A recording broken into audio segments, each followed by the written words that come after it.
আসসালামু আলাইকুম। মসজিদ নেগারার আসরের নামাজ পড়লাম এখানে।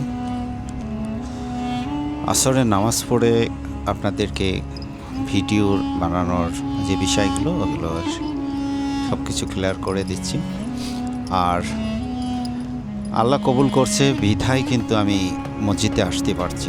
দীর্ঘ ১৫ বছর ধরে আমি মালয়েশিয়াতে বসবাস করছি।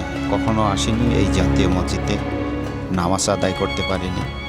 তো যাক, আল্লাহ পাকের প্রতি অনেক খুশি, অনেক শুকরিয়া আদায় করি যে আমি আসরের নামাজ পড়লাম এখানে এসে। আল্লাহ কবুল করছে তাই আসতে পারছি। মসজিদ নেগারায় আপনারা ভিজিট করবেন অথবা এই মসজিদে নামাজ পড়বেন। মালয়েশিয়াতে যারা বসবাস করছেন, আমার ভিডিওটা যদি ভালো লাগে অবশ্যই আমার চ্যানেলটা সাবস্ক্রাইব করবেন অথবা আমাকে মন্তব্য জানাবেন আপনাদের কাছে কেমন লেগেছে। সবাই ভালো থাকুন, সুস্থ থাকুন, নিরাপদ জায়গায় থাকুন। আসসালামু আলাইকুম।